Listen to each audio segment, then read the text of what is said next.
And I can't sleep, I can't breathe until we break this disease. We gotta keep pushing on. We'll stand our ground at the end of the world. Hold strong, tomorrow may not come. This is the only chance to lead the revolution. It's time to take a stand. Hello everyone and welcome to round one of the iRacing Australia and New Zealand Grand Am Championship. Of course, broadcasted live by VeitsOnline.com.au. Thanks to our sponsors, Veits Online Superstore, Thrustmaster and Track Racer. I'm your host for the season, Corey Slade, and joining me back in the commentary box for another season, Matthew Hill. How you going, mate? Very good, Corey. It's great to be back. Really excited about getting into season 2. It's great to be back in the chair after a week off. Yeah, it's great to be back for another season of the Grand Am. We really saw this series spice up towards the end. You had a lot of guys coming into the series. After we sort of built it up from not even having a full grid, about the mid part to having 2 splits last season, and some of the talent that is really starting to rise to the top in both classes has been amazing. So I think it's going to be fantastic if we can now set it over the full 12 weeks. Yeah, that's right. I believe in the first round that we actually broadcast live, we had 11 drivers competing in the race. So, and now tonight we had 66 odd drivers sign up. So, it's gaining some real good momentum, and I'm really excited to be a part of it. It's a fantastic series, this one, and it's a real shame that we are kicking off the season at Spa. I mean, the usual one was Daytona, but unfortunately we're not going there this season. But Spa, it's probably one of the, if you're going to get rid of Daytona, it's probably one of the tracks you'd pick to replace it. Yeah, that's right. It's caused a bit of controversy actually changing from the Daytona. I mean, it's pretty much the icon of this particular classes of cars, and it's very excited to be back in Spa though. Beautiful track in right in smack bang in the middle of Europe. Absolutely love the circuit. It's probably one of my favourites, but it's a shame to be away from Daytona. Yeah, it's a great track. 7 kilometres, 21 turns through the, I guess you could say almost hills of Belgium. But it's a real shame. I'm a big passionate supporter of Grand Am, and not taking this series to Daytona is like not taking V8 Supercars to Bathurst, but it's something we're going to have to learn to live with for this season. Still got some fantastic tracks like Road Atlanta and Barber, and so those real classics we saw last season that will be back again. Yeah, that's right. Really looking forward to it though. Take a quick look at the grid. I'll run through the. I'll pan the hardware back to you actually this season. Really, I'll run through the Riley class. George Sandman, one of the series' real contenders, is making a run here. The American. It's fantastic to see him out here in the Australian split. Chris Osborne will start from 2nd. John Emerson in 3rd. Matthew Barron in 4th. Mitchell Aberhall returning also in 5th. One of your battle partners, Michael Fabian, making his debut in the Daytona prototype, will start 6th tonight, so a good job there by Michael. Steve Bain, who's in 7th, and Robert Hartley rounds out only 8 cars tonight for the Daytona prototypes. Wow, how strong is that field in the prototypes? That is incredible. Yeah, to see George Salmon out there is absolutely fantastic. It's great to see some of these, international guys starting to see the real potential of the Aussie time zone. Well, that's it. Well, I believe if for Sandman, I think it's like 3 or 4 o'clock in the morning over there in California. So, big welcome to George if you're watching this, mate. At some stage, mate, it's good to have you here. And I'll run through the McLarens. On pole, we've got newcomer to the series, Dan Green, taking out pole. Craig Hunter, the seasoned veteran from last season, in 2nd place. Christian Norwood in 4th. We've got Martin Turner, David Hingston, Tony Hellier, Guy Leach. We've got Jade Brocken, Andrew Wren, Nathan Grouden, Warwick Spass, Dirk Reinhard, David Oliver, Tim Wajan and Justin Cotton. So I do apologise if I have butchered your name. Please, guys, duck over to the forums or message us out on Facebook if we do murder your names. If you can spell it phonetically for us, that'd be fantastic. Yeah, I saw the McLaren grid and I'm like, yeah, no, that's for you tonight, mate. Bit of some tongue twisters there as per usual, but it's great to have all these international drivers join us on this grid. It's really exciting to see that. I mean, they grow in numbers and in force almost on a weekly basis now. Yeah, it's we the last 3 rounds of last season, I believe, in the Daytona prototype class, it was the highest point scoring for each of those 3 weeks, and that's huge. I mean, for those that aren't familiar with iRacing, it's based off a kind of format called strength of field, which is their I rating. It's a long story. I'll try and get to it throughout the race, but basically to have the highest point scoring races during an Aussie time zone in this series is absolutely massive. It's it's a real challenge for us, other than V8 Supercars, to get a series that we can really be competitive in, and we've definitely, I think, grown this one to, it's definitely world class now. When you said the guys in here, these guys here are battling for the outright championship in the whole world, so it's definitely growing. Well, that's right. I mean, to have some caliber of drivers like George Sandman in particular here, that is absolutely incredible. So, one thing to notice, guys, as well, that we'll be starting it pretty much in the back straight, so hardly much time to get into the swing of it. Yeah, it's only you only get a couple of corners here. It's something to do with the longer tracks, like Suzuka. We saw it also, a very similar thing. But just another quick note: as per last season, the timer has started on screen. We still haven't been able to get on top of that. We will give you an update as the race goes on. We're going to be about a minute or two behind what your on-screen timer says. So as the cars are now rolling off, it's great to have these boys back for another season. Yeah, it's excited, mate. I'm probably more nervous about this than these guys inside the cars. Really looking forward to the call, so this should be good fun. And I've just been told by one of the in-race chat guys that the strength of field for this is actually 4,200, which is huge. It's a huge strength of field, so extremely big caliber of drivers.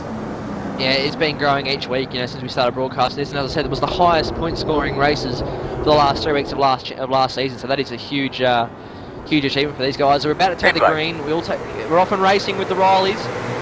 They're all trying to find their position there. It's like John Emerson got a good start over Christopher Osborne, but it will be Sandman that leads into La Source for the first time. Almost 3 wide between Abrahall, Osborne and Barron back in the pack. As the McLarens now all getting through La Source. Looks like everyone's taking it nice and easy through La Source into the first corner, heading down into En Rouge. Yeah, saw Matthew Barron there and Mitchell Abrahall side by side on the entry to En Rouge. Got John Emerson here around the outside of George Sandman on the first lap. It's going to be on the outside though into this chicane up ahead. Can he outbrake him? Sandman's got the inside preferred line. I think he'll hold on there. Just going to move over. Yes, he does. Holds the position. Plenty of respect shown for both drivers there.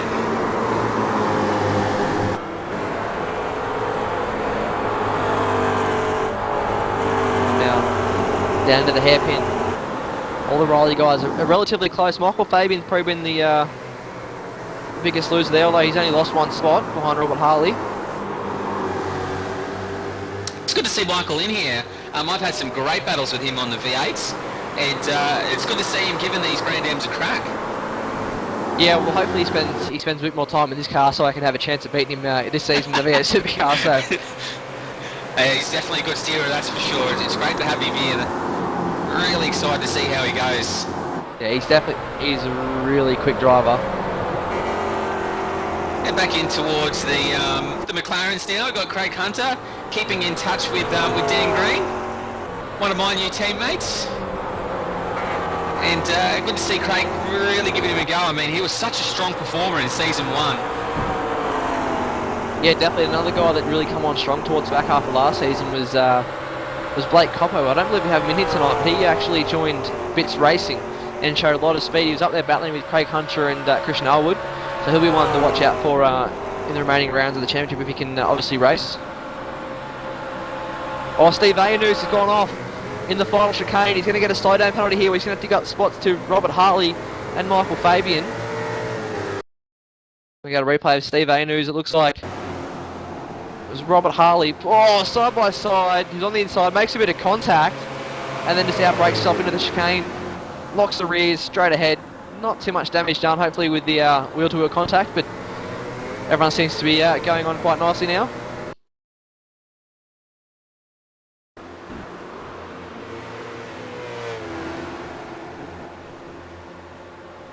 Fabian there, getting very loose at the top of the hill. Such a scary part of the track. I mean, to get that bit wrong, oh man, you could be looking at a massive crash.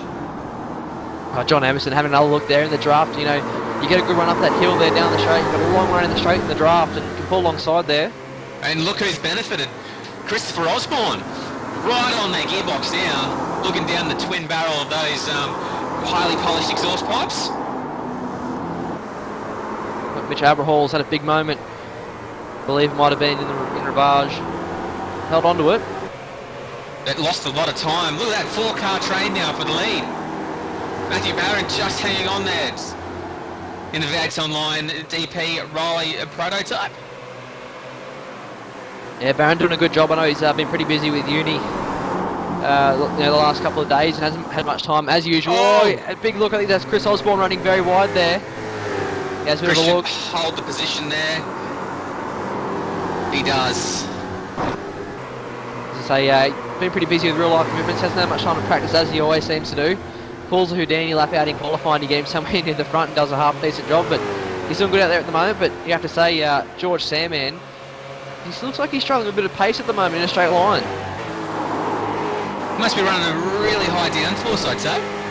Yeah, well, there's a couple of corners around this track. Obviously, you know, if you run a higher downforce setup, you can really, you know, make a lot of time. But that run, you know, out of the source through Eau Rouge and up top of the hill, and then obviously down the long straight, is really going to hurt you. So he needs to make sure he gets a good run through there every single lap.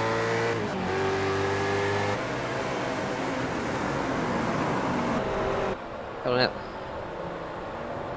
The gap was about half a second when they crossed the line, so we're interested to see if Emerson can catch up to him again in the draft, or if Sandman's going to be able to get a good enough run to maybe hold him off for this lap. Yeah, really needs to have a nice run through in Rouge. Oh, and he does. Well, I look at Emerson again. Here comes the straight line speed. You have to think this is all down for all the rear wing settings in this car, because Emerson is closing in. He's going a good couple of, about almost 10 k's faster down this straight now. Wow, isn't that incredible? The amount of the air that he benefits from just coming down that long straightaway. I mean, he pulled in, geez, nearly half a second. It was incredible. Yeah, it's definitely it's interesting to see with the different setups. He has a big moment there into the hairpin. The Sandman very loose. Oh, Michael Fabian. It looks like he's out of the race. He's made big contact with the tyre barrier and actually got stuck in the wall. We go to replay now. He just got loose. Oh yeah, out he of got the up on chicane. the ripple strip. Yeah. Slams the wall hard. Gets stuck in the tyres. That's definitely a race end of that one, I'm afraid. Oh, I've actually got another. We got a McLaren off in the background as well. Yeah, I saw a car spin in the background there. I'm not quite sure who it was. Tony Hellier in the Marlboro sponsored McLaren. Had a big moment. He's had a bit of a spin, but he's managed to keep it going. As here's John Emerson again. Every time we get on a straight, Emerson can attack. He's run very wide there. He's pushing it to the limit. He's he's broken very deep. Yeah, Sandman using the middle of the track to his advantage there. He's a lot closer to this lap. He's a lot closer to this lap though. He was last time by he's half a second off when they crossed the line. He almost got the job done. This time by he's only 2/10. He needs a good run out of the source and a good run through Eau Rouge up the hill, and he could be in with a real chance now. Christopher Osborne isn't that far behind. He's just waiting for something to happen. Likewise with Matthew Barron, they're just sitting back waiting to see what happens up here with these two at the moment. Now up the hill. Look at this. Here comes the straight line pace from John Emerson. He was about 10 k's faster last time by. Sorry, Hilly. It'll be interesting to see what Sandman does here. Takes the inside line, making Emerson go around the long way. And Christopher Osborne on the rev limiter. And as soon Completely as topping that out. oh, Emerson's going to hold the inside line. And then Sandman gets inside line for the next one. Will hold the position. Great racing by these three at the moment. Osborne's big move behind. Matthew Barron now will have a look up the inside into the hairpin. As likewise, John Emerson has a bit of a look at Sandman. Some fantastic stuff going on here. Looks like Barron is making a huge move. Oh, everybody holds position. That is some fantastic racing from every driver involved there. Excellent driving. It was interesting to watch the speed of John Emerson. The minute he pulled out of the draft, the gains sort of just neutralised. Obviously, the hole not being punched in the air. Yeah, if John Emerson can get around Sandman, it'd be interesting to see the actual straight line difference between the two cars, seeing if if maybe Sandman pulls back in that sort of time frame as well. Yeah, I have to wonder if maybe, obviously Emerson might be running a little bit lower downforce, less wing on that rear. But I wonder if he was in front, if he could pull away, or if it, obviously in the draft would just bring Sandman straight back up on him. Oh, Barron, very, very wide. Just holds on to it. That's incredible. These guys really aren't afraid to push at the moment. 80-minute race, so there will be pit stops in this one as well. But I forgot to make mention of that. It's not your, I guess you could say, it's not your normal sprint round 50-minute race. This is the 80-minute pit stop race.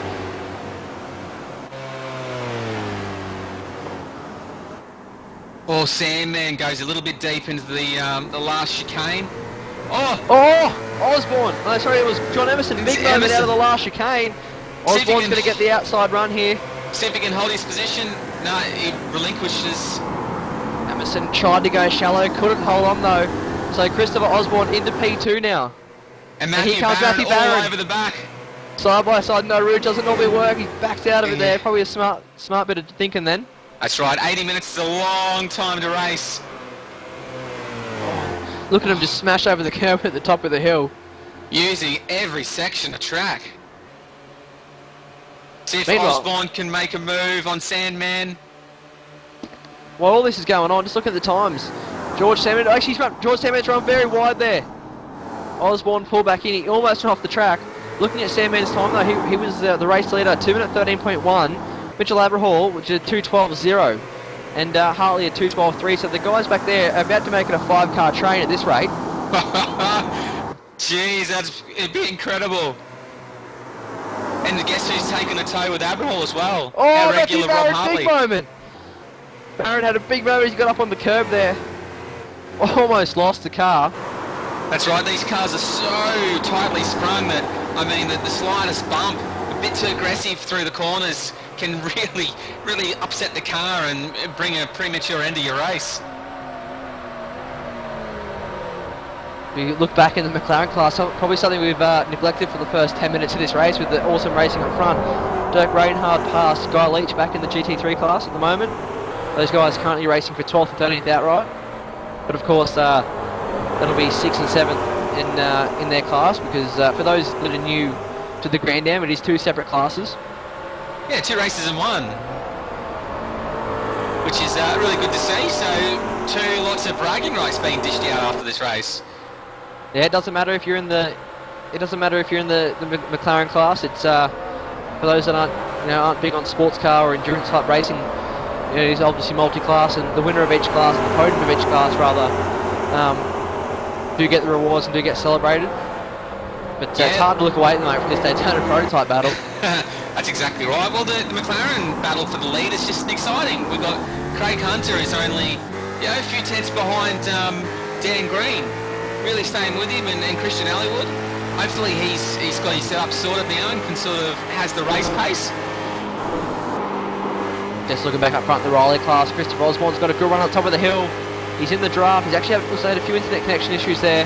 He's pulled out alongside George Sandman. He's on the outside though. He might actually get this done before they get to the chicane. Can Sandman outbrake him though? No, Sandman's on the brakes first, so give us a position away there. Looks like Chris Osborne, not sure if it's on my end or not, but it appears to be having a few internet dramas. Yeah, he's definitely blinking on my screen as well, and their director Sebastian was also saying he's definitely blinking. So hopefully that can stabilise for Christopher Osborne. Yeah, and that'll be really frustrating for George Sandman too at the moment. Sort of hard to try and race a guy that's sort of disappearing in and out every couple of seconds. Yeah, it's very important to keep focus and just look at your apexes rather than try and have the flashing car jump up and down in front of your face. So hopefully, hopefully he can just keep his mindset right. I mean, he is a champion in these cars, so would take a lot to upset him, I'd imagine. Looking at Mitchell Aberhall now, he's flying right into this pack of the top 4. Yeah, last lap around for Mitch Aberhall was a 2:11.4. That is flying. He was the quickest of the top 5 again that lap. And Hartley was right on his heels as well with a 2:11.3. If these guys continue to battle like they are, it won't take long for the likes of Aberhall and Hartley to join that pack. Looks like Emerson has sort of settled down a little bit as well and has caught Sandman and Osborne. Yeah, lost a bit of time when he had that big moment. Just got back into rhythm now, it looks like. And he's attacking the back of Sam and into the chicane.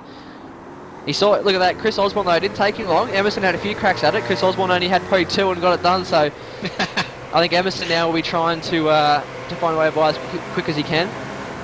Oh! Very deep. Jeez, he did well not to hit the back of Sandman's Riley there. That was almost a big accident there in La Source. Look at this, Matthew Barrett now, who's closed that gap on him again now, thanks to that. And Osborne's maybe made a big enough gap to maybe break the draft. I think with the blinking, it might be hard to get the draft as well at the moment. Here comes John Emerson. He's got the draft on George Sandman. He pulls out to the left. He's not going to be far enough up though, I don't think, again. Chris Osborne he's on the limiter. You could hear the car there just revving. And Sandman holds the position. Watch out for Matthew Barrett because he's now on the attack. You go for a pass and you almost end up losing a spot here. You got to play it extremely smart. You got to be thinking on your feet, quick hands, quick mind.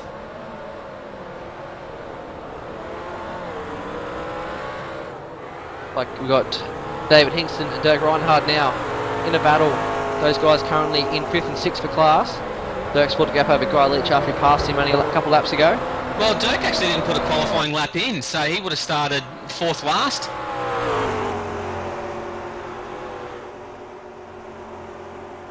So he would have made, oh, geez, nearly would have made half a dozen positions up in the first few laps. So, well done for Dirk. Yeah, he's doing a great job out there, but you got to say that it's a matter of what could have been if he'd qualified. It's like Hingston now moving around a bit. As Dirk's in the draft, he might actually get this done. He pulls out of the draft and has a look up the inside. Yeah, I think Hingston may just let him go. Yeah, he's on the Yeah, he brakes a little does. bit early. Yeah, that's Still a long way to go on this race. We're only just after 13 minutes, so a long way to go on this one.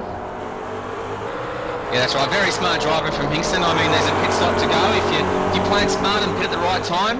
So we got Matthew Cyberhall. Sorry, Hilly Mitchell Cyberhall. Job done at the inside of Matthew Barron into the final chicane there.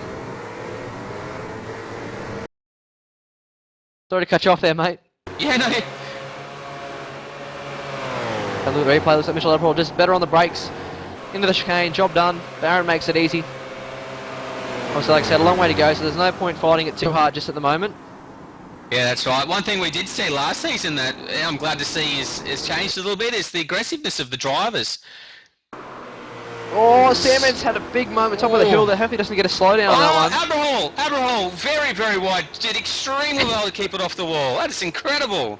I think he's had a bit of practice in the V8 supercar there coming out of that pit exit or something. I can't believe he held on to that. That's awesome driving. That was absolutely wild, out of control. Oh, He's hit the curb. We're going to go on board for replay here. Have a look at this. He's come up the hill, turned to the right, clipped the inside curb. It sent him sideways to the outside curb. He goes left, he goes right, he goes left, he goes right. Saw it at the wheel, holds onto it. I reckon that will go to the end of the year as the save of the day for sure. That was incredible. So, meanwhile, Matthew Barron's loving that because he gets past, a couple of corners later he gets the job done again. That's Robert right. Hartley now. One thing we've said right from the word go with these Grand Ams is anything can happen in these races. Like Robert Hartley now is back on the, almost back on the rear wing of Mitchell Aberhall after that big moment. Geez, if Barron can sort of get to the back of Emerson's Priley, it'll make it a 6-car train. That's incredible. He just needs those guys up front to get back in the battle like they were a couple laps ago. They can get back in that draft as Hartley now. He's, let's say, closing in. Sort of battle of the top 3 in the next 3 at the moment. It's only about half a second or a second gap between them though.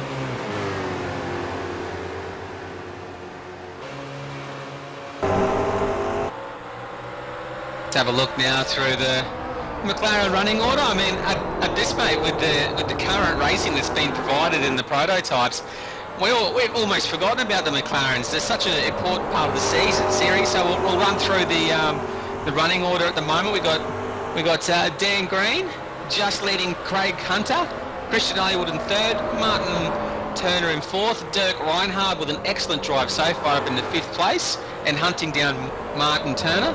We have David Hingston in 6th, Guy Leach in 7th, Justin Cotton in 8th, Tim, I don't know how to pronounce your last name, so I'll have a stab at it. I'm going to say it's Wygen. and Andrew Wren wrapping out the top 10.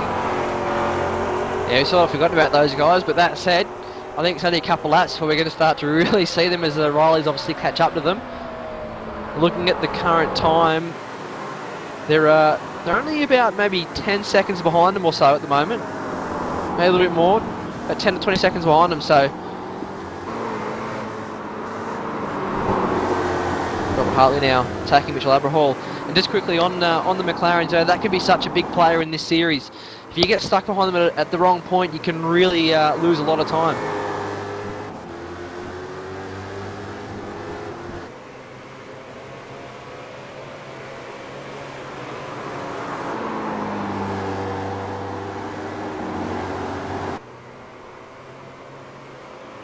Robert Hartley in his new livery.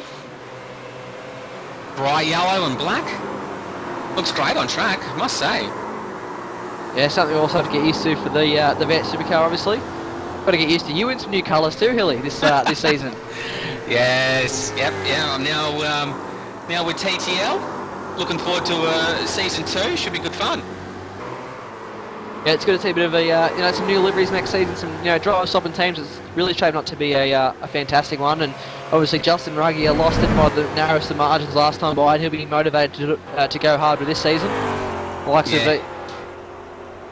likes of Hamilton moving to Pats as well. Sorry, Corey. Yeah, some big changes this season. The silly season really was quite silly this time.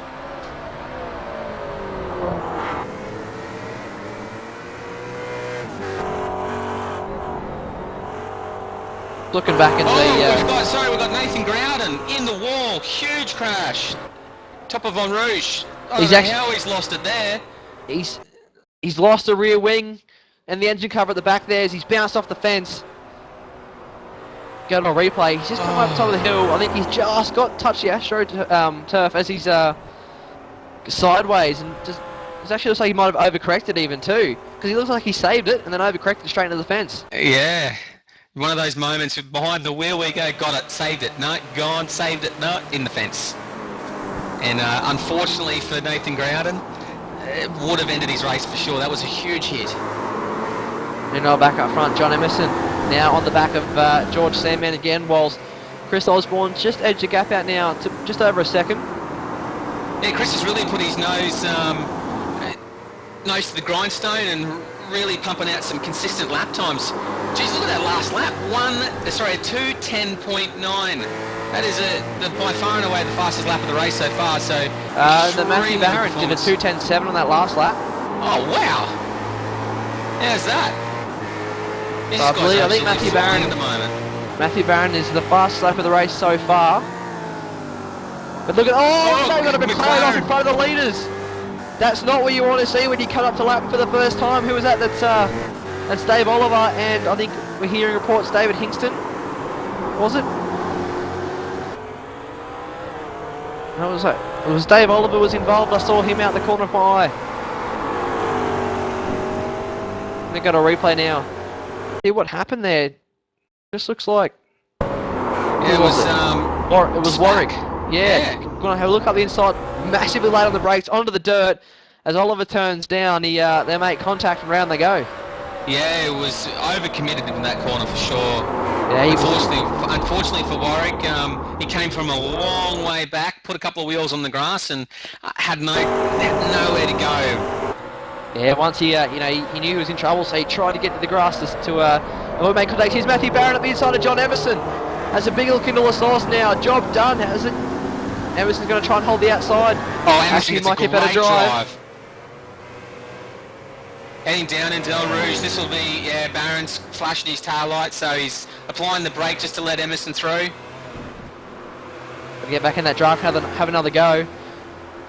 But that's not what you want to see. The first time you come to the McLaren, you see two of them spinning off in front of you, so that's not ideal timing there. Barron. Look at how much they close up in that draft, though. The problem is that some of these guys maybe didn't think about it in their setups. Looks like they're bouncing off the rev limiter in the draft.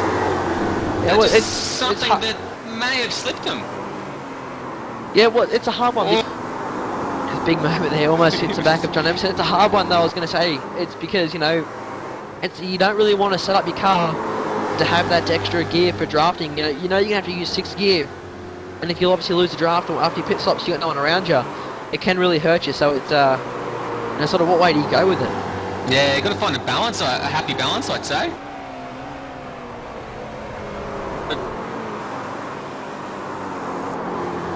He's pulled, looks like, Oh, we've got a McLaren right in front of George Sandman! That oh! was Tony Hellier there. Big spin in front of George Sandman. Looks like he was trying to let Christopher Osborne go. Out in the dirt on the right-hand side and big spin.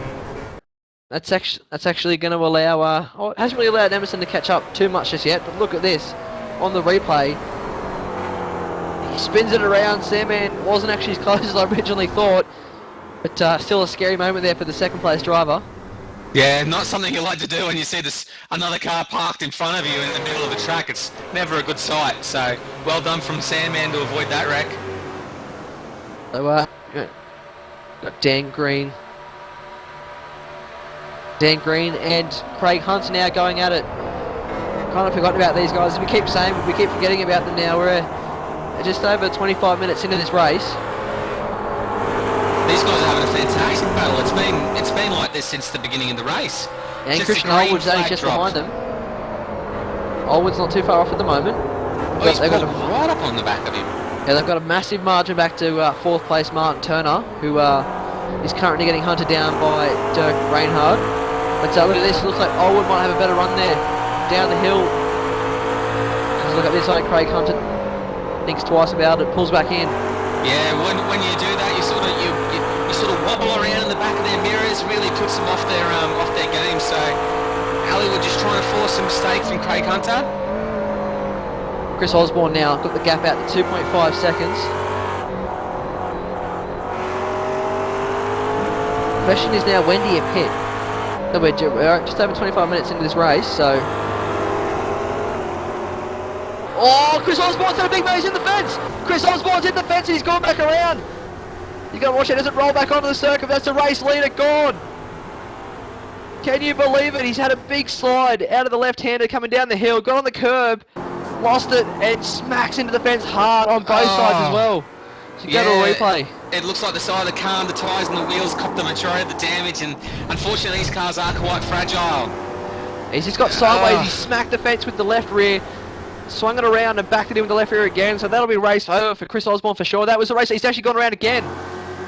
He's struggling now, it looks like he's, the damage is, he's spun it again there, so the race leader, he's done it all by himself. That means Sandman inherits the lead.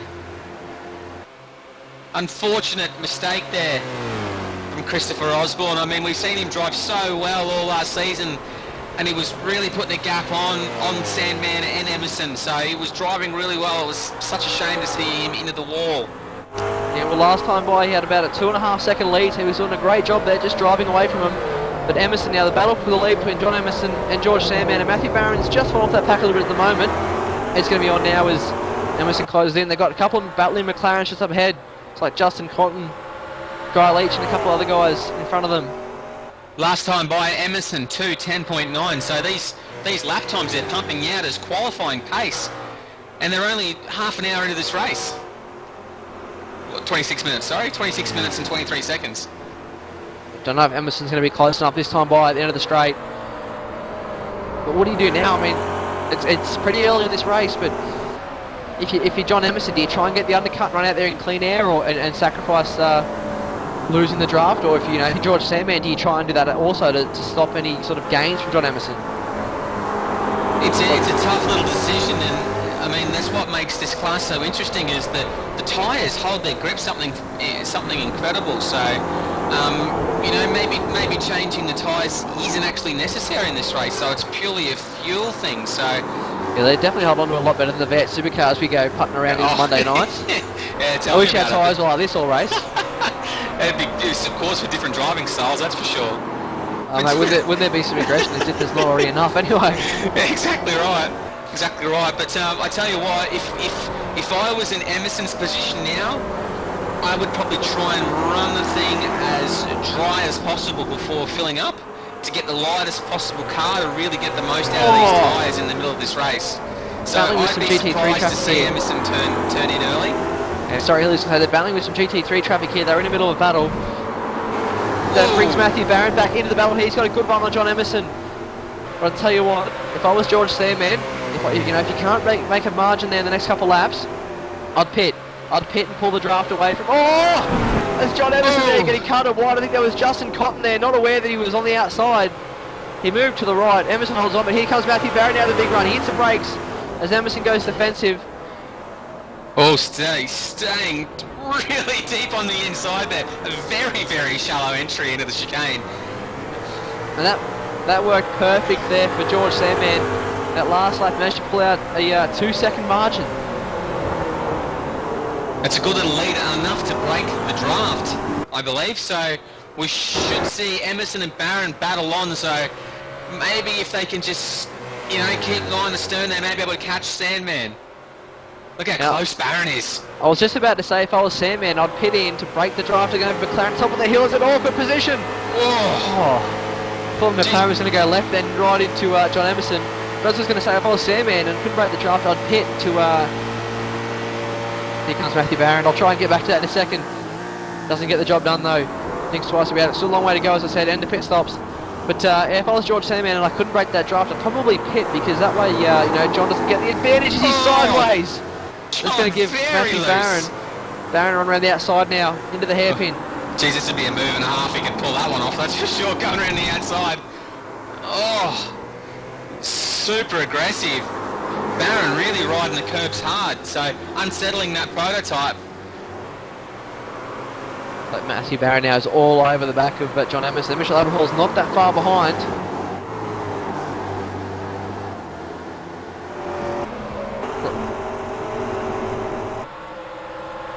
It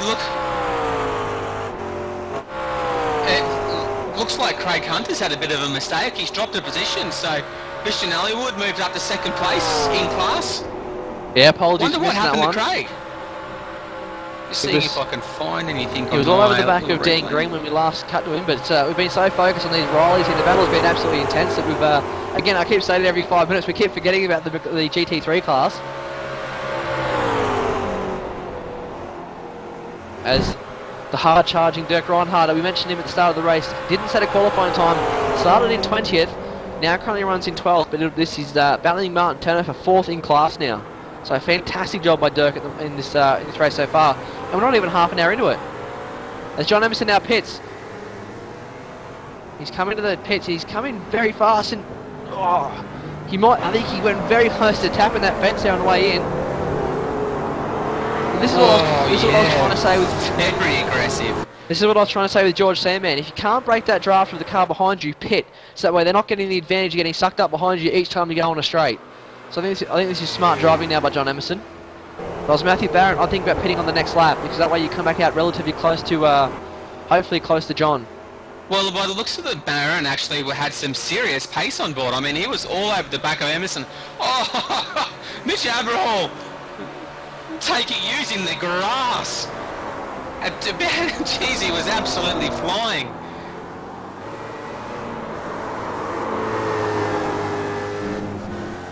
So, with all that said and done, we're at the half an hour mark of this race. George Sandman leads. I'll run through the Riley class real quick.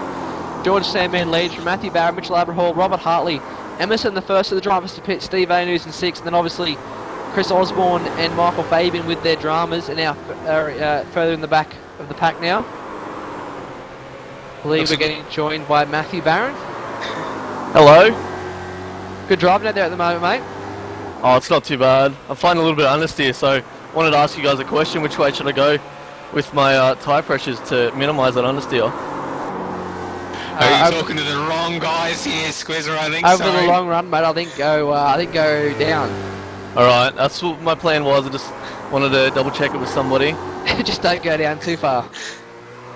I've only gone down one click at the moment, so it should be alright. How have you found the battling so far, Barron? Well, the guys in front, the more they battle, the longer I could keep up with them. So I seem to be a little bit quicker in a straight line than I know Emerson, because I was catching him before. But yeah, I seem to be catching them. If I have a slow lap and then a really fast lap, I can reel them in a little bit. But at the moment, with no draft, I'm not really catching Sandman at all out the front here. So, So what's the sort of plan you're going to have for the rest of the race? Well, I'm going to drop my tyre pressures and pit probably on halfway because 50-50 on tyres, then I kind of know what they feel like at the end of the run. And then just hopefully I come out with Emerson. We can kind of work together because I know he was using the alternate line down the straight before and we were losing too much time going into that section of corners there, which I don't remember the name of. that helps out a lot, mate. Yeah, after the That second, there's a couple of appreciate corners that, there, I thanks. don't know what they're called, and they're around the track somewhere. They go left yeah, and after right. after the big long straight, the one I'm on now. So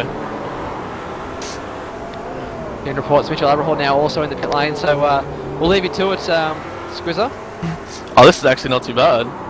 I can kind of enjoy this. Yeah, but when you crash, I want to get the blame, mate. Well, I'm actually I'll keep it up with Sam, man. He's not really pulling away anymore, so Just hearing reports, by the way, mate. Just quickly before you go, we're hearing reports. John Emerson didn't take tyres. ooh, I'll spice things up because I was going to take tyres, so it'll probably take a little bit longer. Dirk Reinhardt now. Job done on Martin Turner.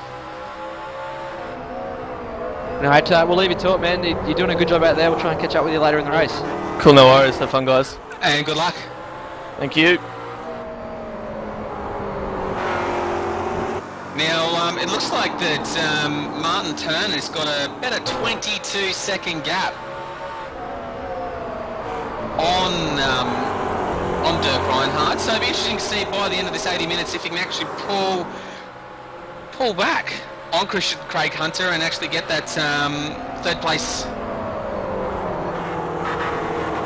I'll say it was interesting there, just quickly on the Matthew Barron, having asking for some adjustments in the middle of the race. Gotta love being able to race with the computer. Yeah, that's right. I mean, I have no idea they had set one of these little cars up, so it's probably asking the wrong couple of guys there, I think. It's got George Sandman here in the battle. Looks like Christian Allwood, Dan Green, and Craig Hunter, the top three McLarens there. He's managed to pass one. He's about to pass another. And he'll be hoping he can also get past Dan Green before they get to Eau Rouge. I don't think he's going to be close enough, though. Actually, he's going to have a look. He's going to have a go. He will. He's going to stick it up there. Could actually hurt Dan Green. Dan turns in. So that's seriously committed there. He's actually run very wide. Christian with a great run through as well. This will be a position surely for Christian. Look at Dan goes to the alternate line, as we call it. He runs to the right-hand side. Here comes Christian on the outside. He's on the wrong side, though, up here, obviously. But if he can hold on, he'll have the inside for the next one. He's actually out-braked him, though. Can he? He's going to hold on to it. He's got the position for this Oh, next he's one. sideways. Very loose.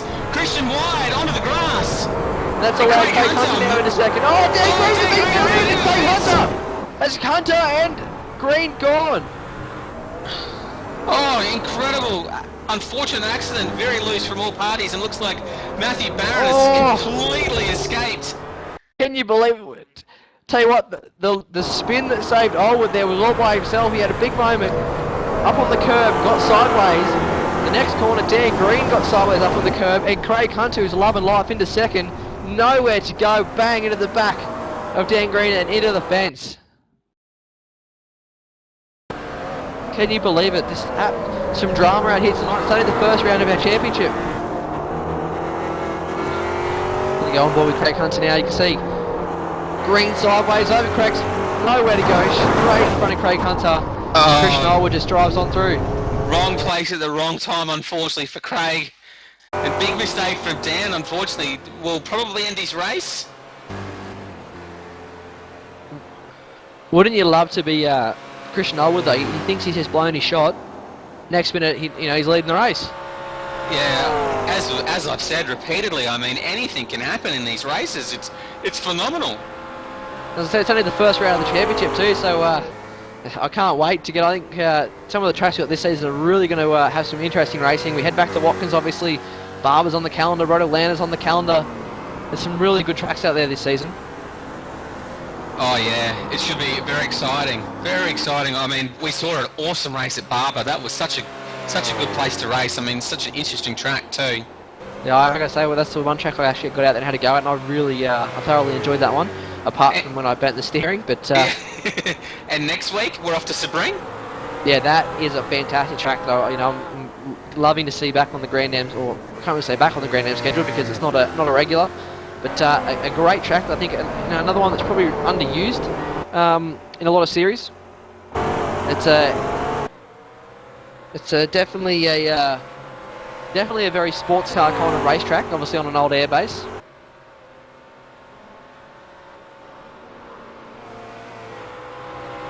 After all the dust has settled in the McLaren class, after that, the front three with their rather large incident, shall we say, has moved Dirk Reinhardt right up into third place and only a few seconds behind, I believe. Just while we got a He's pulled back into 15 seconds now, so just while we got a quick second, yes, and have a quick look at the schedule for the season so everyone knows what's going on. Next week we head to Sebring for a 50-minute race. Round 3 will be at Brazil. We saw a fantastic race at Brazil last season. That's back on the calendar. Then we're off to Brands Hatch. Then off to Canadian Tire Motorsport Park, also known as Motorsport. Laguna Seca makes a return to the calendar. Mid-Ohio also returning to the series. Road Atlanta for round 8. Watkins Glen for round 9 and the other 80-minute enduro.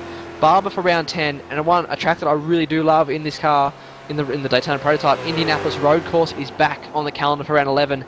And we'll wrap it up at Sonoma Raceway with the IndyCar layout for a 50-minute race at the end of the season. So a fantastic lineup for this time by in season 2. that's going to be absolutely sensational. I can tell you for sure I'll be right in their seat watching every lap. Looking at Sandman comes to the line. It's about just under 40 minutes in the race gone, so basically halfway now. That we Just should be like- expecting Matthew Barron in and into the pits probably next time round. Well, he did say halfway, but what's he going to do with tyres? You know, he heard that Emerson didn't take any, so that'll be an interesting one. He did say he was suffering with a little bit of understeer, so I dare say he will put the new boot on. A few guys still out there in their damaged cars. We've got Fabian still circulating, so really putting in the hard yards, and Osborne as well still on track with huge damage. Yeah, what's also interesting, Craig Hunter has stayed out on track after that contact and holding down second place now, so hopefully not too much damage to the Cockless McLaren. It did look like he made quite a flush contact right in the middle of the car, so hopefully didn't touch wood, damage any suspension parts, any components underneath that McLaren. I mean, these cars are all carbon fibre, so I mean they don't have much strength to them when it comes to having incidences. So hopefully Craig can keep on the pace. Just having a look at the guys around him. He was about half a second slower than Hollywood last time round. Looks like Reinhardt's lapping around the same sort of pace as well, so not really making any impression on Hunter and Hollywood at the moment. Just a quick update, George Sandman officially recorded the fastest lap of the race last time by a 2:10.8. Now you might have heard me mention that Matthew Barron did a 2:10.7. That was with an incident, so it does not count. So 2:10.8 clean, and that's extremely fast. I mean, that would have been good enough to put him in, yeah, definitely within the top 5 or 6 guys in qualifying. Yeah, he's still Absolutely did a incredible pace. 9.3 in qualifying. Obviously, that's obviously with the qualifying set up and over one lap, so less fuel. But he's flying out there at the moment, and he's not worried about John Emerson's pit stop. As Matthew Barron now comes down pit lane, a bit of a sloppy entry there. I think he turned in a bit too early. He saw the tyres and almost collected them. It'll be interesting to see now where he comes out. Just looking where John Emerson is. He's on the back straight now.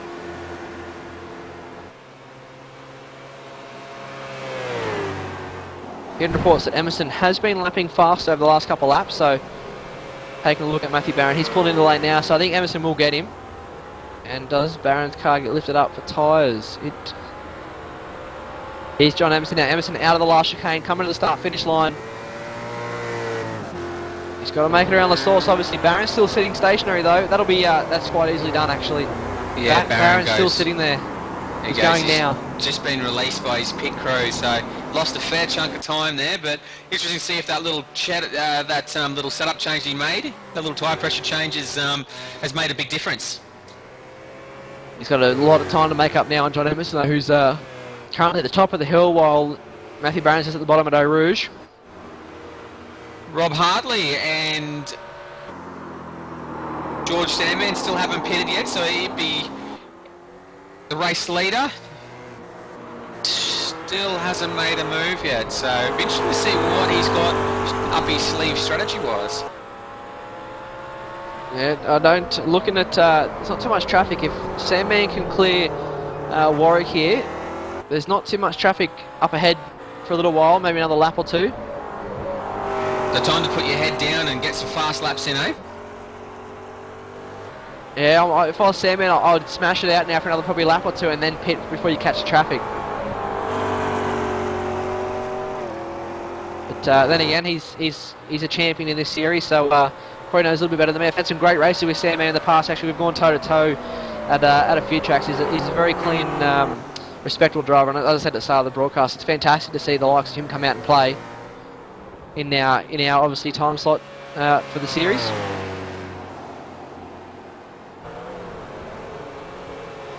But Sandman continuing on. Another lap. He's not fast by anyone else pitting. That lap was a 2:12.9, so a bit slow, but he did have traffic. I'll give you an update on John Emerson's time when he comes by.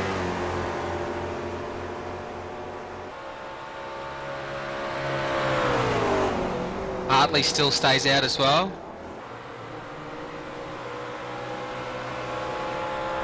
John Emerson. Bit aggressive there on the McLaren of Christian Elwood. That's a race leader. He just sort of shoved up the inside. Job done. Christian left him room when he saw it happening though. So smart driving. Obviously John's really pushing at the moment. He doesn't want to lose too much time. So 2:12.3 that lap for John Emerson. Yeah, it's a little bit of traffic for Emerson as well, but it still made a healthy little half a second gain on Sandman that time passed. Michael Fabian back out on track. Currently 22nd outright. Obviously 8th in class. He's currently 6 laps down. Good to see you got the damage repaired though and got back out there.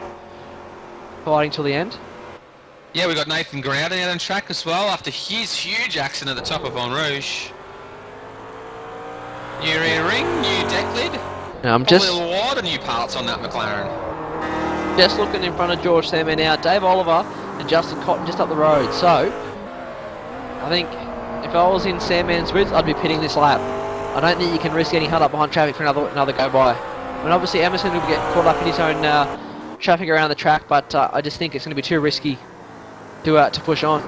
Yeah, I'm just having a look at Emerson now. It looks like he's got a clear track in front of him, at least for a couple of laps.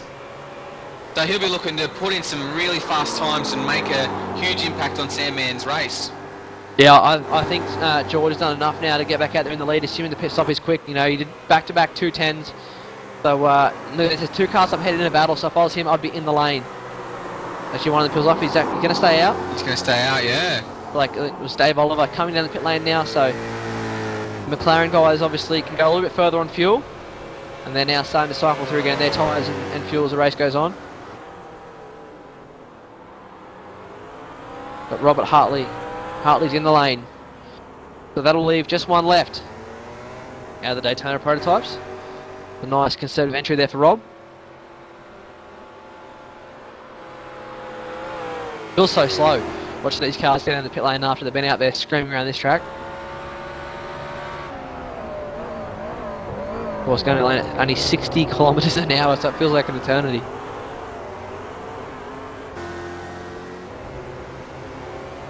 Got John Emerson, Matthew Barron and Mitchell Abrahall all going to cruise on by, because they're going about 220 odd kilometres an hour. Gap between Emerson and Barron that time by 3.1 seconds. Yeah, look at that, it was Barron almost with a second faster. A 2:10.6. Absolutely flying. Emerson 2:11.5. So Barron on the move, on the march. I can say if Matthew Barron did that without an incident, obviously without an off track, that would be the fastest lap of the race. So he's absolutely flying out there, obviously with the tyre pressure change and the new rubber. So maybe it's not all over. He can still catch John. There's enough time. Going to stay on board with Matthew Barron now. See if he can reel in John Emerson. We're just over about 46 minutes into this race, so there's plenty of time to do it. And obviously traffic's going to be a big factor, so turn it up and enjoy this. We're going to leave you on board for a lap in the Riley Daytona prototype.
got to cut away from this. John Emerson has blown his motor into the final chicane. John Emerson's race is over.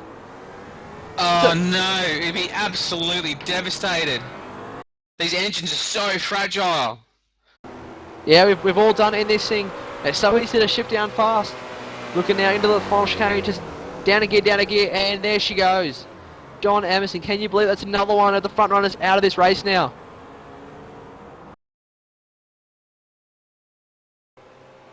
Yeah, he pulls into his pit bay now, that'll be race over.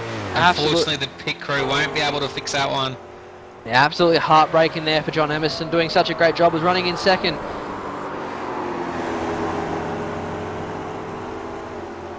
One thing to note as well, Sandman still hasn't pitted. Last lap round 2 minutes and 13 seconds, while Barron pumps out a 2:11.4. So Barron really pushing hard. Yeah, I don't know if Barron's going to be close enough to George Sandman. I'll just have to wait and see. The last lap for Sandman was a 13.0 though, so...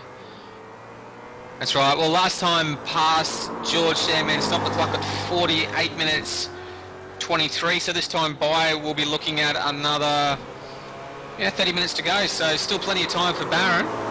Be interesting to see if Sandman takes new tyres or not.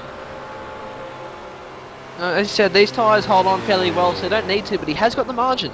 Now he had the gap over Matthew Barron before the pit stop, so he's staying out again.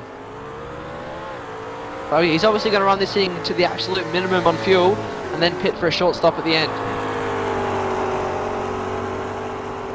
With that all said and done now, the Riley car's a little bit spread out. Looks like Christian Allwood is leading over Craig Hunter. Craig, though, is closing that gap in, surprisingly, with the damage. Yeah, looks like touch wood that he hasn't actually got too much damage on board that McLaren. So to be able to pump out those lap times against Hollywood is really showing actually Hunter's really driving the wheels off this thing. There's also getting reports Dan Green has called it quits for the night as well, so 2 TTL cars out in the space of a lap. Not ideal, they're running so well in their individual classes as well. Yeah, not a good start for the TTL boys in Grand Am. Looks like Christian Allwood now coming down the lane for his pit stop as Dave Oliver does some burnouts on the front straight. It looks like he's spun out of the final chicane. But Christian Allwood now, the race leader in the McLaren GT3 class, down the lane. So Craig Hunter now will return to the lead. Obviously got the damage, so he's still pushing on. His lap times are fairly respectable, you have to say, with that damage after being in the fence.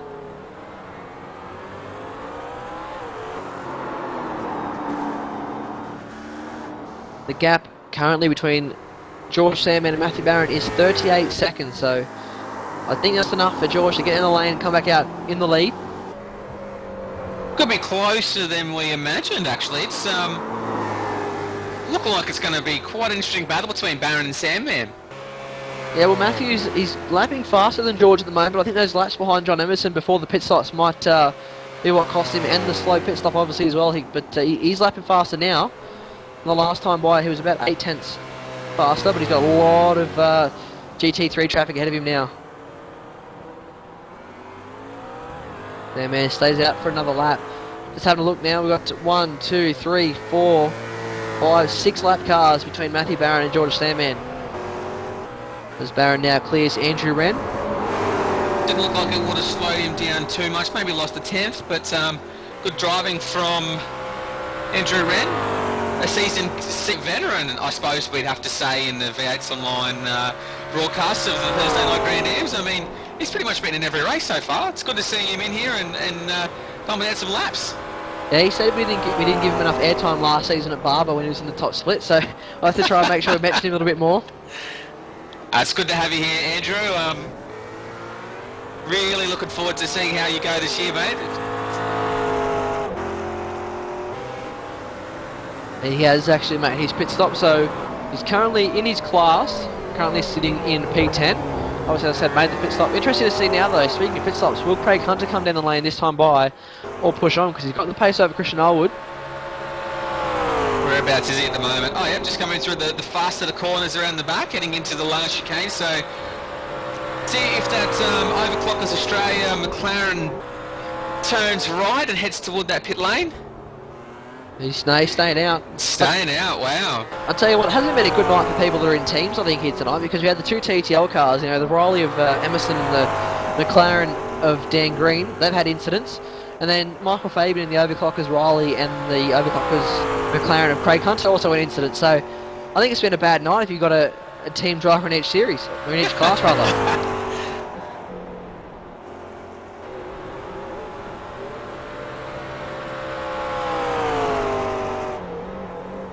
Christian Elwood has come out in around about 5th place in class.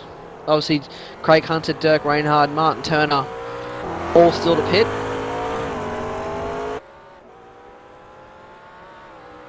It looks like Barron at the moment, just heading back towards first and second for the Riley prototypes, still lapping about 0.8 of a second faster. Yeah, George Sandman has stayed out. We're giving up there on Sandman's time this time by. It was a 2:11.6, and that matches what Barron did on the last lap, and that was in traffic. So traffic's been kind at the moment to Matthew Barron.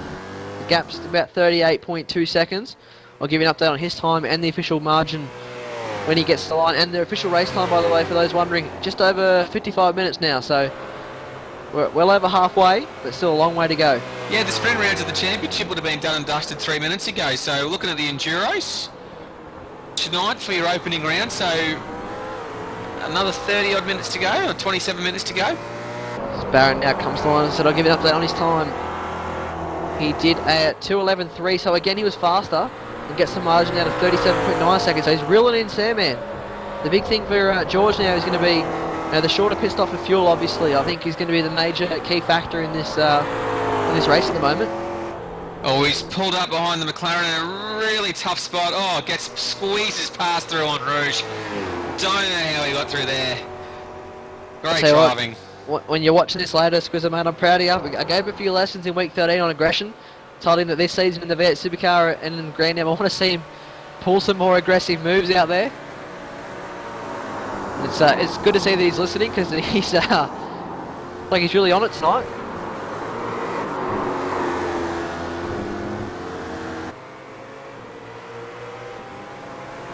I think he's just spent too much time with you over the past few years, Hilly. He's a big softy, mate. Had to toughen him up a little bit. That's right, mate. We'll be right. Squiz's already learned, mate. It's just a matter of time before I start pushing people out of the way. I'm obviously only joking there for everybody on racing. So when you run into someone, when you run into someone at Laguna Seca, mate, they got evidence saying you're going to do it too. Yeah, that's right, mate. All preempted, mate. Remind me to stay away from you at Laguna. Mate. Gonna run through the order. Like, actually, hang on, we'll go that in a second. George Sandman now in the pit lane. We'll get back to the order in just a second. Keep an eye out on Matthew Barron now as Sandman's officially in the lane now. He slowed it down. Bit of a slow entry there. 60 kilometres now. I said it before, it just feels like a lifetime. And it's the same in the V8 Supercars. It feels like forever when you're going down the lane. It's so slow, it just takes too long. And Barron using every inch of the racetrack. He's got a clear run. I think he's got a clear run to the line here, so there's another off track. I wouldn't like to see his safety rating after this race, because he's been absolutely on it. That's right, he said he was prepared to lose some safety rating points at this track. I mean, Spa notoriously Here we go, bad. he's on the straight. George is still standing, still in the lane. He's still standing, he's off now. Here we go. They're going to come around Lasource. They're going to be almost side by side. Obviously, one behind the wall, one but not. Actually, Barron's going to have the speed too. I think Barron can get this done. He's got to get behind. He gets a good run, gets behind through Rouge and gets around up that hill. He could be with a shot here. He actually lost a bit of time, I think, through Lasource, running wide, pushing. Here we go, though. Look at the run he's got on top of the hill. Barron hit a huge top end speed here. We'll go There's around going to be the the outside. McLaren. Is he going to box They're him going to in? be 3 wide. Watch this, they're 3 wide down the straight. Barron's actually got the job done. Great driving there by those two. And Matthew Barron takes the lead. Don't outbreak yourself there, mate. He's pulled it up. Oh, well done, Barron takes the lead. Incredible piece of driving there. I mean, that particular move was set up after about half a dozen very, very fast and consistent laps from Barron, so extremely good driving. Well, what you think about it, he was a couple of seconds behind George Seaman when he pitted, so after he after he did his pit stop, he was out there absolutely flying, pushing as hard as he possibly could. And it's, he's maybe that little tweak's helping him now too, so great driving by Matthew Barron. Now, one thing I didn't notice, I didn't actually care to take a look, is if Sandman actually put tyres on. I think, mate, you take less fuel, and with that length of time in the pit stop, I think he would have. So he'll have the younger tyres now. Obviously, we saw how fast Matthew was when he pitted.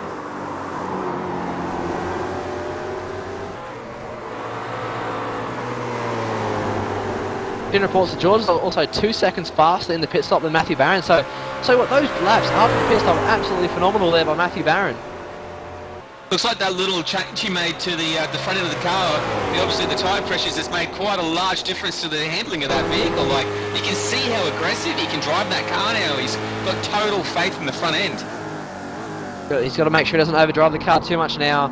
He's got the lead. He's got just over 20 minutes to go now, and he can hold on to this. We've said that George may be a little bit slower. George may be a little bit slower in a straight line. As we go on board now with Sandman, this is such a good view. We'll get to really see the comparison and maybe the draft on these two prototypes going through on Rouge and up onto the back straight. Look at the gyro cam. This wicket. The gyro cam through Rouge. Look at the height and the elevation through there as the camera moves around. That's a fantastic new little thing that iRacing's added in the previous build as Matthew Barron goes to the fence. He probably doesn't need to at the moment. But great looking here. You should see the inside with this gyro cam of the Daytona prototype cockpit. It's actually quite a good view.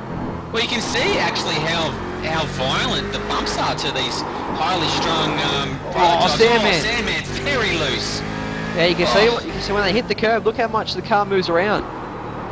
Look at that there. You can see it. So this is a fantastic camera. If you put this on the right track, like an oval or a track with lots of elevation, this is a fantastic camera. Sandman again. Oh, geez, doesn't that just add a whole nother level of viewing for you guys watching this at home? Yeah, it's a great view. You can see off to the left there his steering inputs as well. And a great view out the front windows there. Matthew Barron clearing some GT3 traffic. I'm finding it hard to look away from the gyro cam here. Oh, looks like Sandman's going to be held up by Guy Leach. Lost a lot of time through there. Look at Barron now disappearing up the road. Barron really showing some consistent lap times now. Yeah, he's pulled a margin this lap over George Sandman. Last time I was about half a second. I'll give you an update when they cross the line.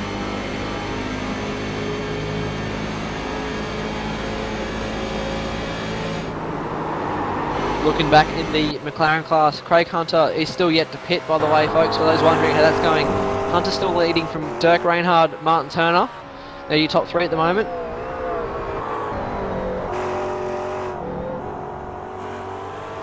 The lap this time by for Matthew Barron was a 2:11.0 versus George Sandman's 2:12.4, so the gap's at 1.8 seconds.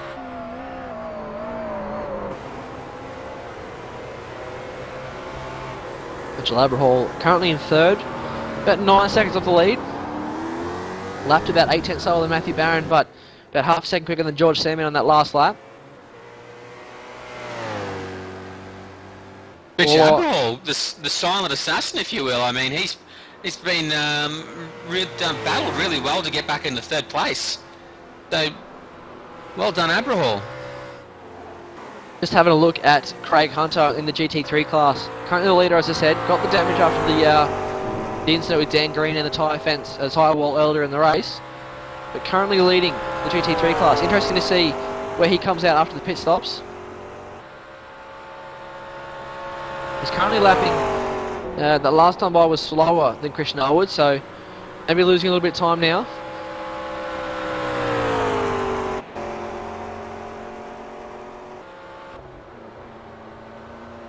And he stays out again.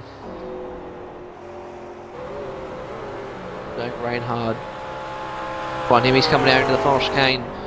We'll give him a rundown on the order as well. Just a second, we'll keep an eye here on Dirk Reinhard. Dirk's in the lane. Yep, Dirk's in. So, now looking back at Martin Turner, currently in third. Doing a great job out there, so a very unknown driver to this series. He's also in too, so Maybe this is a perfect lap for the McLarens to pit.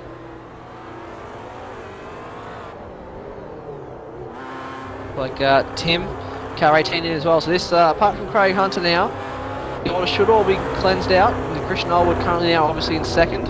It looks like that this may be the fuel range of these McLarens. Yeah, I think you'd expect to see Craig Hunter in within the next lap or two, I think, now. So I'll give you a quick rundown on the, I'll run through the Riley order real quick while we got a second. As Barron comes across the line, he's currently leading by 1.4 seconds, so Sandman had about 3 or 4 tenths that last time by. Yeah, that's right. Sandman looks like he's got his tyres up to temperature and up to pressure now, pumped out a 210.9. So nice lap from Sandman. Now that the tyres are coming to him, he's doing some fantastic times. He's doing about what Matthew Barron did though, so he's I'll tell you what, they're really using a lot of the curb at the top of that hill. He's doing the good times there. He's just got to try and catch up and get back in that draft, because if you can't get back in that draft, it's what's going to be the big killer for him at the moment, I think. But just quietly back in third, Mitchell Aberhall doing a good job, about 10 seconds off the lead. Robert Hartley in fourth. Steve Vane, who's haven't really spoken about him at all this race, currently running in fifth, just keeping his nose clean. Chris Osborne, John Emerson and Michael Fabian. Well, John Emerson and Fabian are out. Chris Osborne's currently in sixth, 2 laps down, obviously with his big accident whilst he was leading.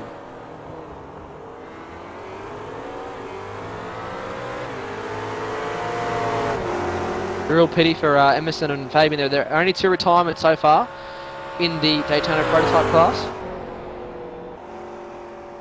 Yeah, unfortunately, Fabian with his mistake ended in the wall with a quite larger accident. So unlucky for Michael Fabian and of course John Emerson As Craig having his Hunter. engine expire. Craig Hunter now in the lane. So this will now sort out the GT3 field. We're going to see if he comes out on the pits. I know for a fact that Dirk Reinhardt had a very, very quick stop.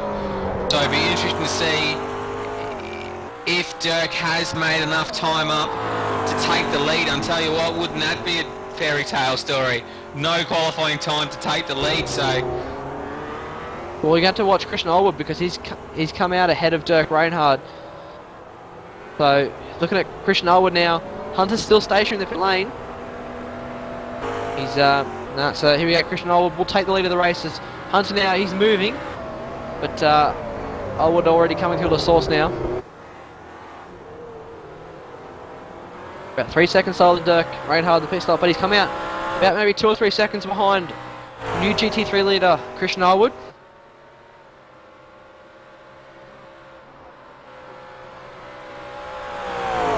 Here, and it was 6 seconds faster than Christian Allwood's pit. Not sure if that's maybe that's the correct information. Maybe fixing up some damage, perhaps. Well, if he's, I don't recall Christian being involved in anything unless there's something at the start of the race we missed out on when they had that fantastic Riley battle. Unless he's put new tyres on, perhaps. Speaking of Riley battle, George Sandman was only about a tenth faster than Matthew Barron that last lap, and when they crossed the line, it was at 1 hour 6 minutes. So about 15 minutes to go now. Matthew Barron staring down the barrel of his first big time Grand Am win. If he wins this race, he will guarantee to be the championship leader, obviously after the first round. But wouldn't that be a huge moment for the young man at the moment? Doing a great job out there just driving the wheels off that car. That's right, it'll be an absolute breakthrough for Barron. So last time by, Sandman only gained 1/10 of a second. So looks like Barron holding his own. Sandman stuck behind Craig Hunter. I think you have to go in the long way too. Too bad. Oh, Barron using every inch of the road and the dirt on the inside of that right-hander. So very lucky to get away with that without losing too much time. Does look like Sandman is starting to reel in Barron though. Yeah, he's just got to make sure he keeps as far ahead of him as he can to stop that draft. He has to clear Allwood here. He has to be aggressive. He has to make the pass. He's going to do it as well. Matthew Barron, big dive at the inside of the chicane. Sandman goes with him. Sandman, ultra committed. Great piece of driving there. I was talking about Matthew Barron needing to be aggressive too. What George Sandman's got that down pat. Big move on Christian Allwood into the final chicane.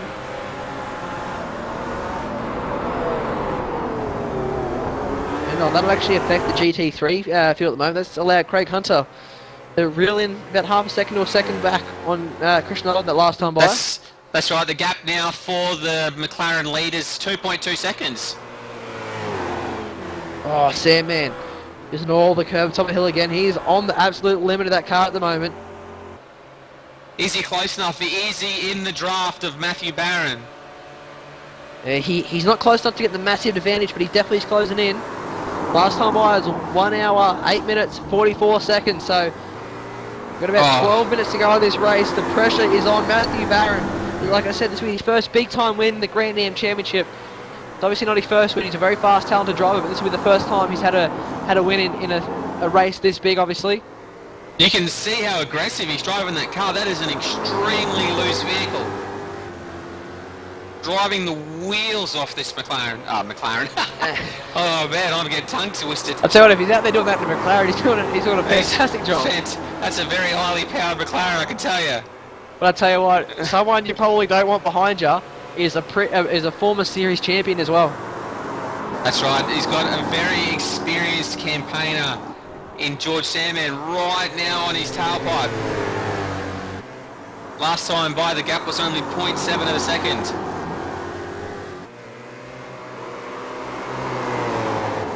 Oh, Matthew Barron, look how wide he's going there, coming onto the back straight. He's absolutely pushing that car. I'll tell you what, though, Corey, he is well versed at that manoeuvre. He's done that a few times during this race. Yeah, you're going to have to watch how he doesn't push his pedal through the floor, though, at this rate. He's absolutely smashing on the exit of those corners. Looking like we've got a couple of McLarens up ahead, like Dave Oliver, Tony Hellier there, further back in the McLaren pack, but they're about to play a big part in this outright race-leading battle. Meanwhile, speaking of leading, it looks like Craig Hunter is again closed in on Christian Olwood. I'll give you the official times for the GT3 class. They come by.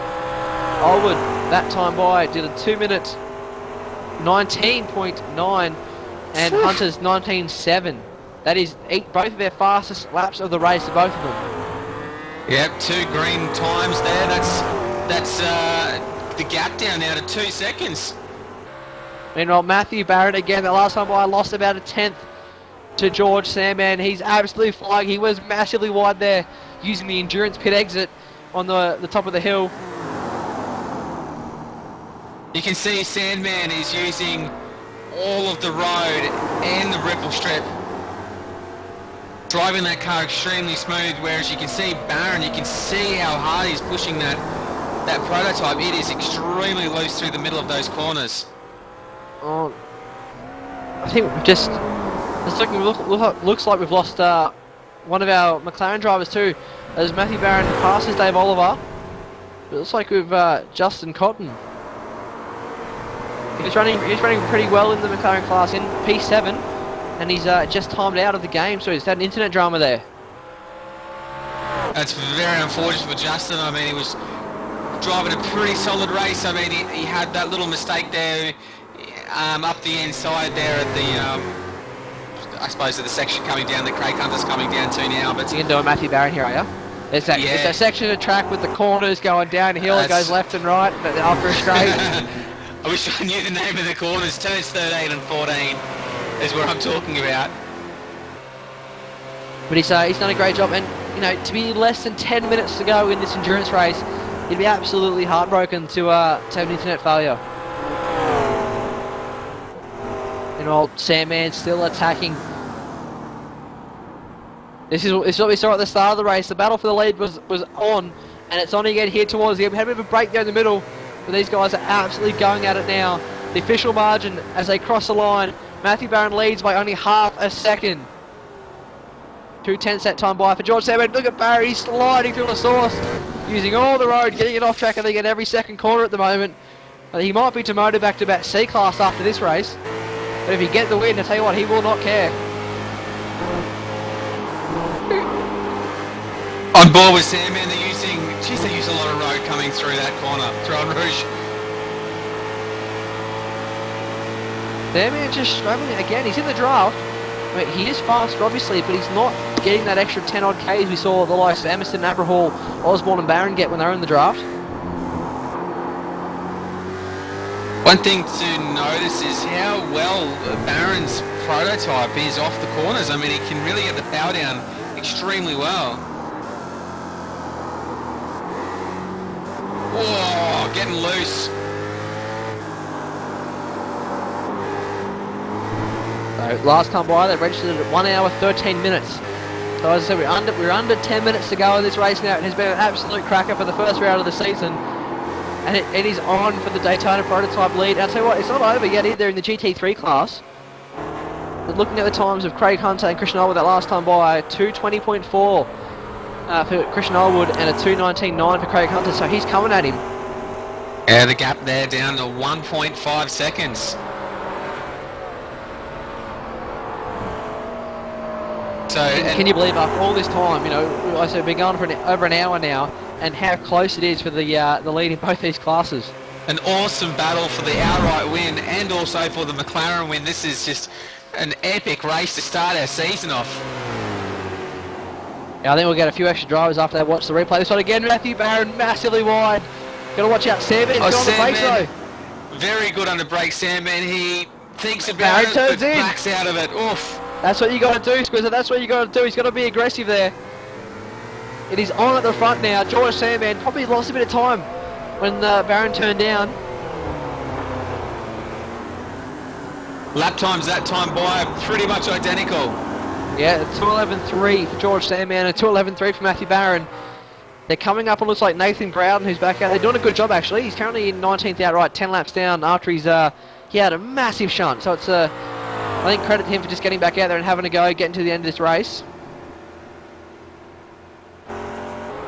Just having a look now at the McLaren GT3s. Last time by, it looks like Hunter is starting to close the gap again, pulls in another 1/10 of a second. Yeah, there's this enough could time to be do a this. Dramatic climax to the McLarens.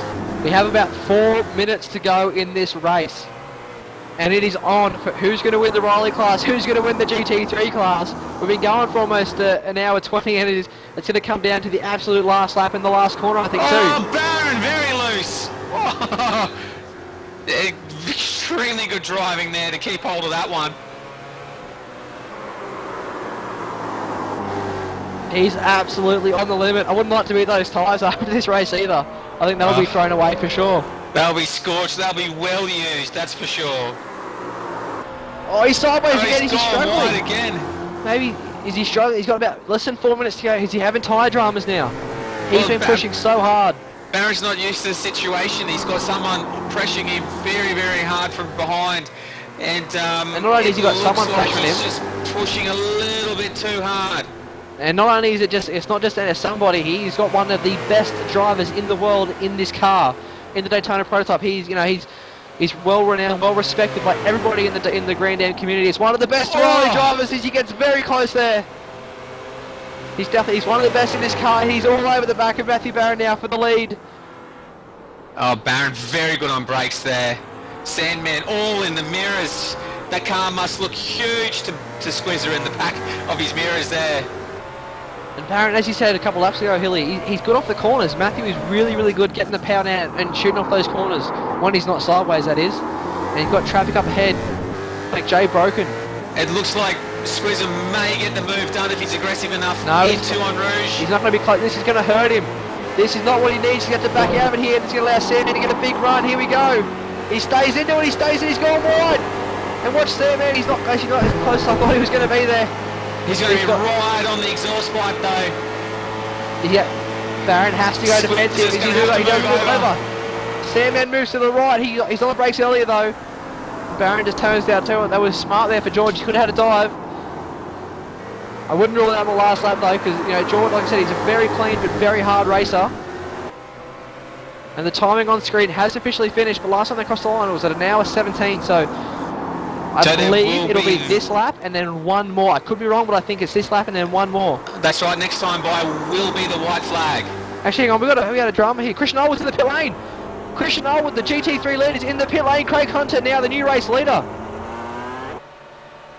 Just trying to see what happened there. He was in there for about. He pulled in, stopped stationary for about 5 seconds, if that, and got back out there. 4.3 seconds we're hearing he was stationary for, so... Yeah, He has, and actually, George Sandman's got the job done. Matthew Barron. George Sandman's got the job done. Like, go on replay. I think that might be. I might get the corner wrong here. I think it might be Puon. He just runs a bit wide, and Sandman goes on through. Matthew Barron, and Barron, he's not giving up. He's pushing. it looks like Barron actually missed a gear or something there. Just lost a lot of straight line speed. Yeah, and the car just shot massively wide once he made the mistake. But he's not giving up again. Look at that, he's pushing massively wide there again. He's on the limit. They've got Andrew up ahead. George Sandman won't have a go. So this is going to allow... Matthew Barron now. Got to go one off the chicane. He's He's got a better run. He's got the run. He's got to look up the inside. There's going to be 3 wide down the front straight here. Into La Source, Matthew Barron to take the race lead back. On the Sandman had final it was 0.031. Matthew Barron locks the rears. He's locked the rears into La Source. Gets a good run though. He needs to get back in that draft on George Sandman and have a go at top of the hill. He needs to be smooth. He needs to be calm right now. He needs to get it through La Source fast. Come on, Now, I believe Swizzer. he's run too wide. He's pushing. I think that might have cost him there at the top of the hill.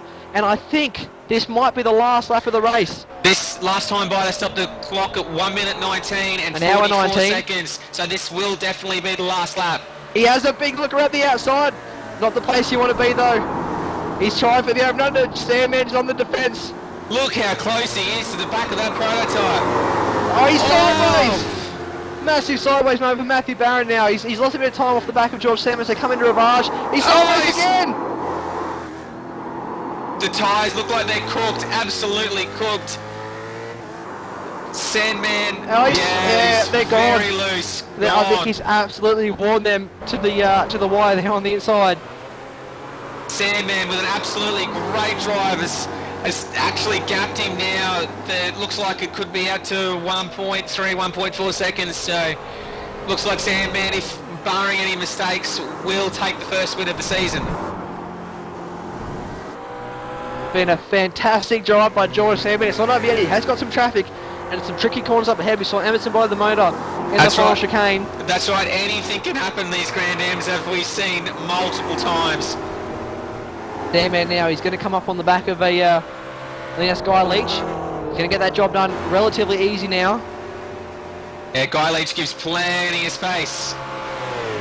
So, only about 2 corners to run now for George Sandman to take the first win of the iRacing Australia New Zealand Grand Am Championship for the season as he comes to the chicane, doesn't blow the motor, so he's got that part down pat.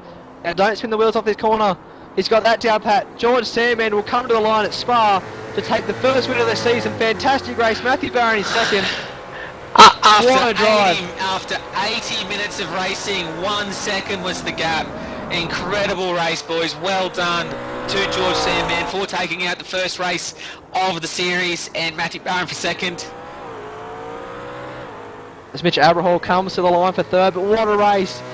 George Sandman versus Matthew Barron for the win. I tell you what, it's only been one race, but that'll go down, I think, as race of the season already. That was absolutely fantastic. Geez, that had a lot of of absolutely outstanding driving from a lot of people in that race. It's like Hartley now coming to the line. Sorry, Hartley will get 4th place. Steve News will get 5th, but back in the GT3 class, I'll let you call this one home, Hilly, because Craig Hunter's about to get his first win of the season too. Yeah, that's right. Craig comes out of the final corner, out of that chicane, gets the power down, and takes the victory in the McLaren prototypes. And looks like we've got Dirk Reinhard coming into the chicane now. Right, he'll turn left, get the power down, nice and smooth. And an incredible drive from Dirk Reinhardt. No qualifying started.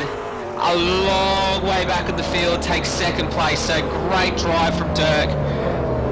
And I think Christian Edwards still struggling for fuel. We saw him make a late race pit stop, and he stumbles across the line to get 3rd place. Had the lead. With the drama tonight, who would have predicted he couldn't script anything like that? Tell you what, Martin Turner comes home in 4th place. Had to be Martin Turner finishes in 4th place, exactly where he started. So no gains there from Martin, but definitely a solid race from him. I'll tell you what, you could not write a race any better than that. That was an absolutely awesome race. I've got to say, I criticised this round heavily. I was probably one of the biggest knockers when they announced this schedule, and I saw that round one wasn't Daytona. I was a huge, disbeliever that having Spa as round one, I don't think that was the right decision, but, I think it's proven tonight that it definitely was. That was one of the best races I have ever seen in this series. I'll tell you what, my heart is absolutely pounding outside of my chest. That was an awesome battle. Oh Look- man, both classes. Going to take a quick look at the results. George Sandman, an absolutely amazing win there from the American. Comes home in first place over Matthew Barron by only a second. 22 seconds back, so he fell back there. Mitchell Aberhall in third. Robert Hartley in fourth. Steve Vainus in fifth. Chris Osborne was the early race leader, had a big moment, hit the fence, finishes in sixth, 2 laps down. John Emerson in seventh, blind motor, and Michael Fabian in eighth after obviously getting stuck in the tyre wall. I'll hand it over to you, Hilly, for the McLarens. That's right. Well, the finishing order of the McLarens are battled just as good as the prototypes for sure. We got Craig Hunter with a solid win. Absolutely fantastic drive from Craig. Caught up in a little bit of drama and managed to survive. So well done for Craig to take the win. We got Dirk Reinhard with an epic drive to come home second after not posting qualifying time at all.